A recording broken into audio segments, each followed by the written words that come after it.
Bismillahirrahmanirrahim. Pada suatu hari Rasulullah SAW ditemui oleh malaikat Jibril. Rasul pun bertanya, "Ada apa wahai Jibril?"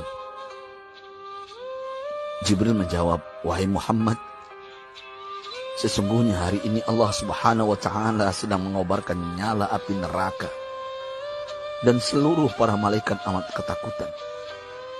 Mereka tidak tahu harus bagaimana.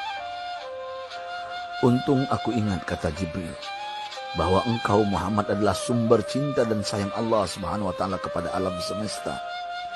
Dengan alasan itu aku kesini, bertabaruk mengambil berkah dengan cinta Allah kepada dirimu, ya Rasulullah, ya Muhammad." Rasulullah terdiam beberapa saat, kemudian bertanya lagi, "Wahai Jibril, ceritakan padaku bagaimana neraka itu sesungguhnya."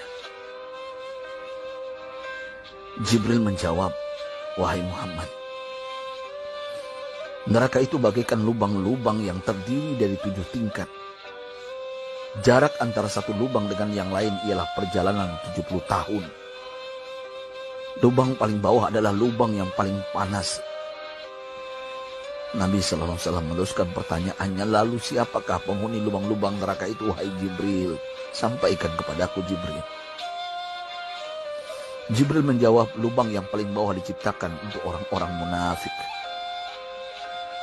Lubang yang berikutnya untuk penyembah berhala. Lalu untuk penyembah bintang dan matahari." Jibril terus menerangkan penghuni tingkatan neraka hingga lubang yang kelima, tempat umat Yahudi, dan yang keenam dihuni oleh umat Nasrani.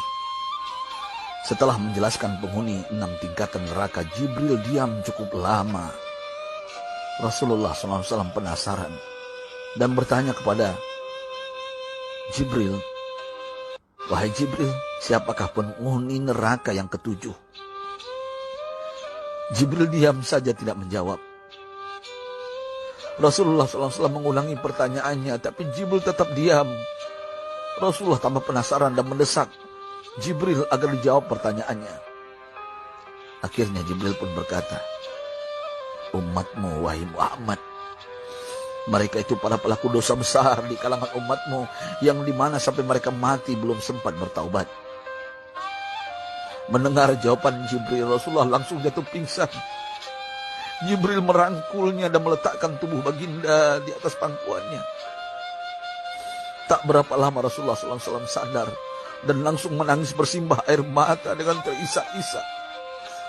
Rasulullah mempertegas pertanyaannya, "Wahai Jibril,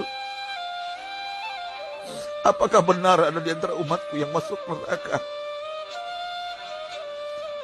Jibril menjawab, "Benar, wahai Muhammad, pelaku dosa besar di antara umatmu yang belum bertaubat." Setelah itu Rasulullah menghadap kiblat dan sujud kepada Allah dalam isak tangisnya. Sesekali dengan suara pelan beliau membisikkan kata-kata, "Ummati ya Rabb, ummati, ummati, ummati." Beliau SAW tidak mengangkat kepalanya dalam keadaan seperti itu selama 3 hari 3 malam.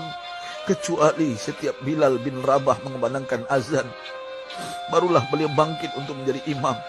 Dan setelah itu kembali sujud lagi. Pada hari ketiga Abu Bakar menyadari hal ini, beliau mengetuk pintu Rasulullah dan mengucapkan salam 3 kali, namun tidak terdengar jawaban. Abu Bakar sedih dan berseru di hadapan pintu Nabi besar Muhammad SAW, "Apakah ada jalan untuk masuk ke rumahmu ya Rasulullah?" Tetap tidak ada jawaban. Di jalan Abu Bakar bertemu sahabat Umar. "Mengapa engkau menangis, wahai Abu Bakar?" kata Umar. Abu Bakar menceritakan keadaan Rasulullah SAW. Maka Umar pun melangkah menuju rumah Rasulullah dan terjadilah hal yang sama. Umar pun pulang dan menangis.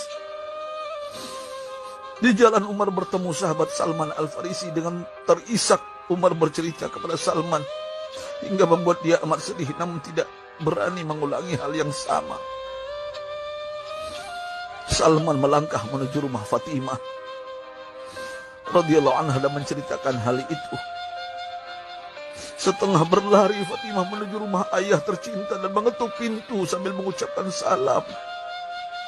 Mendengar suara lembut putri tercinta, sejuklah dada Rasulullah.